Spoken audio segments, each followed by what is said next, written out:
નમસ્કાર દર્શક મિત્રો, આપ જોઈ રહ્યા છો ઉજ્જવલ વડોદરા ન્યૂઝ ચેનલ। સમાચારની વાત કરીએ તો અખિલ ભારતીય હિન્દુ મહાસભા 100 વર્ષ જૂની રાષ્ટ્રીય પાર્ટી રાષ્ટ્રીય માટે ચૂંટણી મેદાનના અખિલ ભારતીય હિન્દુ મહાસભા દ્વારા બેઠક કરીને વડોદરા જિલ્લામાંથી માંજલપુર વિધાનસભા 145 તેમજ આ ફોટા વિધાનસભા 143 વડોદરાના ગુજરાત વિધાનસભા 2022ના ઉમેદવારની પ્રથમ સૂચિ જાહેર કરી માંજલપુર વિધાનસભા 145 ઉમેદવાર श्री चेतन ए पंडित वकील, अकोटा विधानसभा उम्मीदवार श्री नरेंद्र सिंह परमार आवनारा दिवसों में बीजा उम्मीदवार सूची जाहिर करवामां आवशे।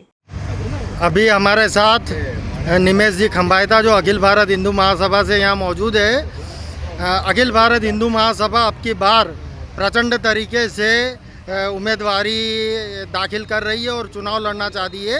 उसी संदर्भ में हम निमेश जी खंबायता और उनके साथ खड़े सभी उम्मीदवारों से कुछ चर्चा कर रहे हैं। निमेश जी बताइए कि हिंदू महासभा को आखिर क्यों इलेक्शन लड़ने की ज़रूरत पड़ी, क्यों वो चुनाव लड़ना चाहती है, और हिंदू महासभा क्या है, क्या उसका मुद्दा होगा, क्या उसके एजेंडे हैं, और अगर उसकी बहुमत आती है तो क्या कार्य करेगी। निमेश जी। जय श्री राम, जय हिंदू राष्ट्र। मैं निमेश खंबायता, अखिल भारत हिंदू महासभा राष्ट्रीय मंत्री और गुजरात की कमान सौंपने के लिए मुझे आज गुजरात भेजा गया है। इस दिनों में जो गुजरात में चुनाव आने वाले हैं और जो चुनाव की प्रक्रिया है उसका महत्वपूर्ण ये है कि हमारा संकल्प है हिंदू राष्ट्र और हिंदू हित की बात।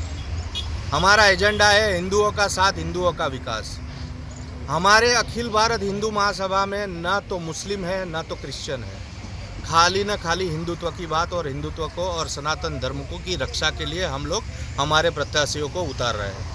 आप लोगों ने अभी तक देखा होगा कि जो वारदातें, जो बातें जो गत वर्षों में हुई है, जैसे कांग्रेस ने 70 साल शासन किया, भाजपा ने किया और कई अन्य पार्टियों ने भी शासन किया है, उसमें हिंदुओं के लिए उन लोगों का कोई भी ऐसा कोई कार्य नहीं हुआ है जिससे हिंदू खुश हो। लेकिन निमेश जी, अभी वर्तमान में जो बीजेपी सरकार है वो भी हिंदुत्व पर ही लड़ रही है, तो आपको ये नहीं लगता कि हिंदू महासभा वर्तमान में अगर चुनाव लड़के और बीजेपी का वोट काटने के लिए षड्यंत्र कर रही हो? नहीं, ऐसा नहीं है। अगर बीजेपी को हिंदुत्व की इतनी फिक्र होती तो आज साधु संतों का और कहीं न कहीं जो गलत तरीके से मजार खड़ी कर देने की, बेट द्वारका में जो उन लोगों का जो वक्फ बोर्ड का जो षड्यंत्र था। निमेश जी, आप क्या कहना चाहते हो? बीजेपी हिंदूवादी सरकार नहीं है? नहीं, वो सेक्युलर हिंदूवादी है, वो प्योर हिंदुत्व। चुनाव को लेकर आपकी रणनीति क्या है? हमारा एक ही लक्ष्य है हिंदू राष्ट्र, और हिंदू राष्ट्र बनाने के लिए सनातन संस्कृति की हमें रक्षा करनी है और आने वाले दिनों में अखिल भारत हिंदू महासभा हिंदुओं का साथ और हिंदुओं का विकास करने के लिए ही आगे बढ़ेगी, वही हमारा संकल्प है। जी धन्यवाद। और आपके साथ निमेश खंबायता जी के साथ जो भी हिंदू महासभा से चुनाव लड़ने वाले वो उम्मीदवार परमार जी, चेतन पंडित जी और गबरू भाई भरवाड़ जो सूरत से है, ये लोग चुनाव को लेकर अपनी उम्मीदवारी जाहिर कर रहे हैं और आने वाले विधानसभा के चुनाव में दमदारी से अपना चुनाव लड़ेंगे। जी सर, जी सर। धन्यवाद।